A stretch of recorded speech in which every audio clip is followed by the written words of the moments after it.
Oh, we like to talk about food on arrow.net, ARROE.net. We are unplugged and totally uncut with chefs Jeremy Ford and Justin Sutherland. Hello, Arrow. Arrow, what's up? Oh, man, I'm ready to talk about foodies, man. I mean, some fast foodies here. Let's get it. What is it like for you to step onto that set or that stage, and you're with some pretty big names in the entertainment industry, and the way that you guys create, you've got to gel together immediately.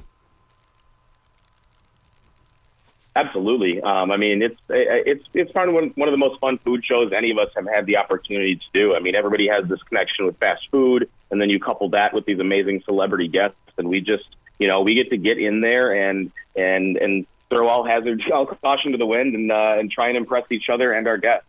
Justin, have you invented anything from this in the way that it's like, wow, I never thought I would ever do this because I've been trained to do that? Absolutely. And I think that's one of the best parts of the show is that, we get to step out of our genres or comfort zones or what we normally do and really try things that we've never tried before and look over and see what each other are doing. I've learned so much just watching Kristen and Jeremy and how their brains work and what they do with food. I mean, it's incredible. Jeremy, how important is it to protect food culture? Because it seems like every region has their own flavor, but we've got to keep it in those areas. Or do we? I mean, food culture is the reason we have such a range of different cuisines in the U.S. It's funny you ask that because I remember being younger and wanting to go to like Europe and learn from like all these French restaurants and chefs, and then right here in our own backyard, I feel like from New York to L.A. And everything in between it, you have just everything is here. So I think protecting food culture is. We have to. I think it's why we're all here. The show we're talking about is Fast Foodies on truTV. Justin, is the pressure the same inside your kitchen versus on that set? Because, except on the set, don't you have to go a lot faster? Yeah, we definitely have to go a lot faster. But, I think, the stakes are honestly really low on the show. And I think that's why we're able to have so much fun. It's timed. We have to do it fast.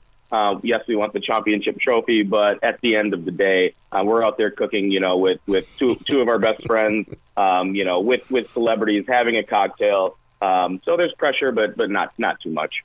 Jeremy, I've been with Chris Jericho several times. He's a musician. He's that professional wrestler, but to see him on Fast Foodies, that's a different side nobody's really used to.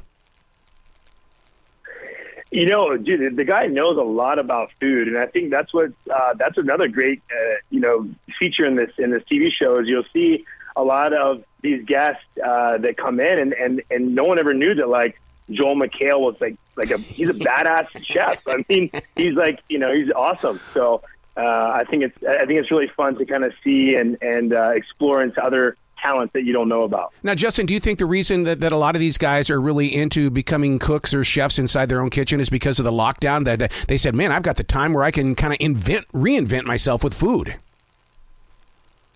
Absolutely. I think celebrities and regular folks alike, you had a whole year stuck at home. Everybody was baking bread and learning new tricks and cooking. And I think that was good for everybody. I mean, people found a new passion for food and wanting to learn more about it because they were in their homes doing it themselves.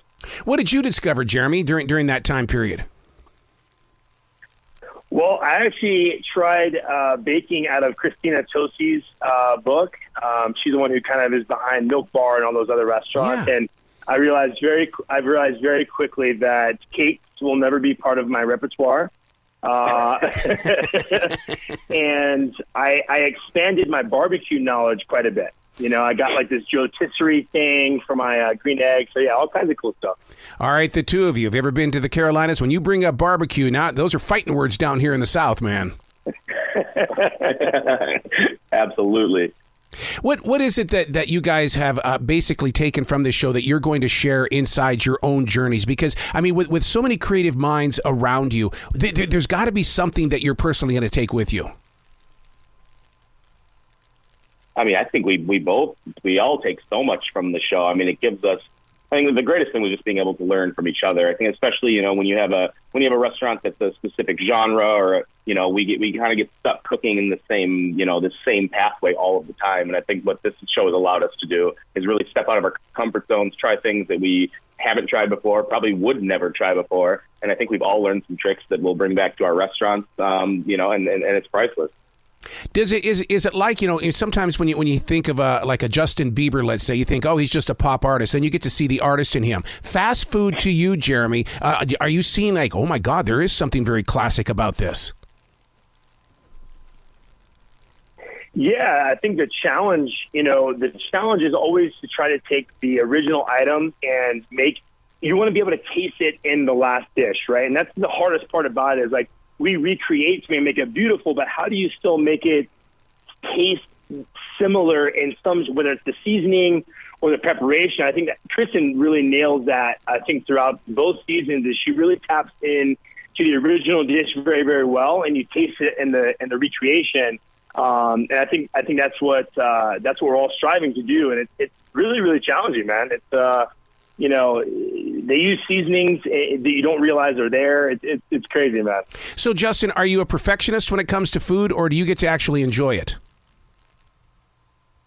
No, I absolutely enjoy it. You know, that's my favorite thing is eating other people's food, and, you know, just and it's always learning. And I think, you know, that's our profession. So, you know, when we're out eating, it's all about just enjoying and seeing what other people do. Jeremy, do you ever sit there and say, I need to talk to the chef so you can find out how the chef did it, or do you just know how they do it? Dude, those guys are wearing lab coats and creating stuff that chef coats just can't manage sometimes. Well, you guys are artists in the way that you explore more than the average person does. I mean, because you understand the tools of the craft. Absolutely, and I think 100%. That's what this show really allows us to do. I mean, when we're tasting that, you know, that In-N-Out burger, I mean, we're dissecting every flavor and texture and trying to figure out, you know, how they made this happen. And like Jeremy said, it's a lot harder than you think to try and replicate those flavors. I'll tell you what, you know, a lot of people here in the Carolinas don't understand what the craze is for the In-N-Out burger. But I've been to L.A., I've had that burger. But is there a Chick-fil-A on the West Coast? Because we have Chick-fil-A from here. Oh yeah, I think Chick-fil-A's are everywhere. I mean, I'm in the Midwest. They're all over. But yeah, I don't have In-N-Outs here. Do you guys plan on investing in something like this, since you're working with fast food, you know, foodie things and stuff like that? Is that something that you guys will jump into as business people? Because I mean, the exploration is there, the fan base is there. Absolutely. I've got a fast casual concept in the works right now. It was a lot of fun to learn these different kinds of foods, and I'm going to continue on with it. Well, congratulations on season 2 of truTV's Fast Foodies, because you are really speaking our street when it comes to fast food. It's not as fast as it used to be because of the, you know, not as many employees, but still though, you make it fun. Well, Absolutely. Thank you. And that's what it's all about. You bet. You guys be brilliant today, okay? Thank you. Have a wonderful day. You as well.